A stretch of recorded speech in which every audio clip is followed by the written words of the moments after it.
बिथांमोननिसिम आंनि गोजोननाय जासिबाय आरो लोगोसे जोंनि बिटिआर ओनसोलनि आरो गासै जोंनि बर' सुबुंफोरनोनो गोदान बोसोर बैसागनि आंनि सिबिनाय अननाय खुलुमनाय आरो बेस्ट विशेस जासिगोरबाय। जोंनि क'क्राझार नोगोरनि नैबे रंजासालि होननायनि बिखायाव जोंनि क'क्राझार रंजालि बैसागु फोरबो खुंफुंनाय एबा 27थि खेब जोंनि बे रंजालि बैसागु फोरबोखौ जोङो बाहाय सानसेनि मेहेरगोनां हाबाफारिनि गेजेरजों जोङो दा बेखौ खुंफुंगासिनो दङ। जाहा एसे आगोलाव फिरफिला बिरहोनाय हाबाफारिया जानानै थांबाय। बे हाबाफारिनि गुबै थांखियानो जाहैबाय जोंनि बर' हारिनि जोंनि खननाय दामनाय देनाय मोसानायखौ जोङो मारैहाय गुवार आरो गोजौ लेभेलाव जोङो लांनो हायो।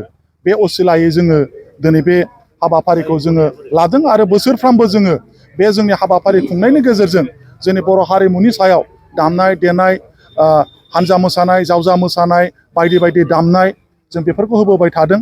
आरो बिनि गुबैसिनै गोनांथारसिनै आरो मेहेरगोनांसिनथारै जोङो बैसागि खुंग्रि बादायलायनाय जों बेखौ लाबोदों। आरो बाहाय जोंहा प्राइज मानि दङ। आगोलाव एसे बुरजा होयोमोन खिन्थु जोङो देग्लाय माखासे एंगार हायै जाहोननि थाखाय बिनि रांखौ जोङो एसे खमायनानै जोङो होनाय जादों। बाहाय जोङो फार्स्ट प्राइजआव जोङो 15 आरो 10 सेकेन्डआव आरो थामथियाव जोङो 8,000 राङै जोङो बेखौ होनाय जोङो जाहैदों। जोंहा दा फुंबिलि हाबाफारियाव फिरफिला बिरहोखांनायनि उनावहाय जोंहा दा दङ सावगारि बोनाय दङ। आरो बिनि उनावहाय जोंहा हानजा मोसानाय जाहैगोन। बिनि उनावहाय जावजा मोसानाय जागोन आरो बिनि उनाव जोंहा बैसागि खुंग्रि बादायलायनाय आरो जोबथारनायाव जोंहा मोनाबिलियाव जोङो गेवलांनि हारिमु दिन्थिफुंनाय जोङो बे हाबाफारिखौबो जोङो लादों। दिनैनि सानसेनि हाबाफारिया जोंना बिनि गेजेरजों जाहैगोन। आरो बिनि गेजेरनो जोङो माखासे आलासि बिथांमोनखौबो जों लेंहरदों। जोङो नै दसे समनि उनाव जोंहा जौसां बेखेवनाय हाबाफारि दङ। आरो बे जौसां बेखेवनाय हाबाफारियाव जोंहा मानगोनां आगोलनि बारग' मन्त्रि मानगोनां प्रमिलारानि ब्रह्म मेदामखौ जोङो लादों। आरो बिनि उनाव जोंहा गोबां लेंहरजाखानाय आलासि दङ। जेरै जोंनि रन्जित बसुमतारी बिथाङाबो दङ। आरो बिनि उनाव बान्था राननाय हाबाफारि दङ। आरो बिनि उनावहाय गोबां हाबाफारिनि गेजेरजों बिदिनो नायै नायै जोङो साफा साफा जोङो जोंनि माखासे बर'नि दैदेनगिरिफोरखौ जोङो लाबोदों। प्रतिमा बिथाङाबो दङ। आरो जोंहा बान्था राननायाव जोंहा MLA मानगोनां लरेन्स इस्लारि बिथां दङ। दुलाराय बर' हारिमु आफादनि मानगोनां जेनेरेल सेक्रेटारि बिथांबो दङ। आरो लोगोसे जोंहा जोंनि बे ओनसोलनि मानगोनां बिथांमोन दङ। जेरै आदा सर्बेस्वर, आदा सारदा, आदा भुबनेस्वर, दाजेन ब्रह्म जोङो बिथांमोनखौ जोंनि बे दिनैनि मान बान्था होनाय माबायावहाय जोङो बिथांमोनखौनो आलासि हिसाबै जोङो लिंहरदों। बेखौ जोंनि क'क्राझार दख'रानि सिङाव थानाय जोंनि गासै 27था गामि बेखौ लोगो नांनानै जोङो खुंनाय जायो।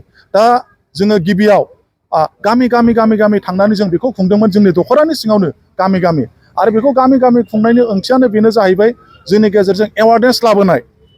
दा बबेबा गामियाव दामग्रा गैया खनग्रा दं, बबेबा गामियाव मोसाग्रा दं दामग्रा गैया, बबेबा गामियाव मोसाग्रा दं मेथाइ खनग्रा गैया। दा बेफोरखौनो जों थांलायनानैहाय ज' जों माब्रैबा बोखांनो हायो, माब्रैबा जों लाबोनो हायो, जों बेखौहाय लानानै जों गामि जों गिदिंदोंमोन। बे 27थि खेब जाबाय। 22 खेबा थांबाय।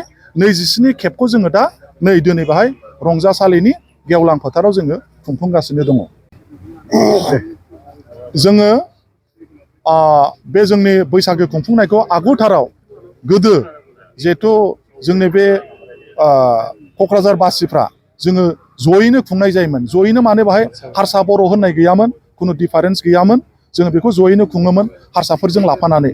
आरो बिनि खुंनाय जायगाया मोनसे जायगायावल'मोन। बेनो जाबाय दा क'क्राझार माल्टिपार्पास हायार सेकेन्डारि स्कुलनि गेवलां फोथाराव जों बेखौ खुंबोबाय थायोमोन।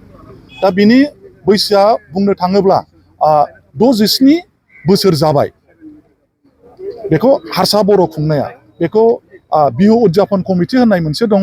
आरो जोंनि बे रंजालि बैसागु फोरबो खुंफुंग्रा आफाद होनानै बेखौ खुंनाय जायोमोन। बेखौ जथाय खुंनाया 67 बोसोर बियो जाबाय। खिन्थु जों माखासे एंगार हायै जाहोननि थाखाय जोङो नैबाहाय जोङो बर' गोजायै जोङो गावनानै खुंनाय जादों। बेनो जाहैबाय बिथांमोनहा खुङोमोन संक्रान्ति एबा बैसागनि 1-2-3 बेखौ खुङोमोन। नाथाय जोंहा बेखौ 1-2 खुंनायाव जोंहा टेकनिकेलि गोबां उसुबिदा दङमोन। मानोना जोंनि बर' माहारिफ्रा धोरोमबो सिबियो आरो जोंनि बर'नि धोरोमजों लोब्बा लानानै जोंहा न'खराव बायदिसिना गोबां हाबाफारिफोर थायो, नेमखान्थिफोर थानायलाय जों बेखौ गावनानै फैनाय जादों। जेरै जोंहा फुङावनो जोङो बाथौफोरखौ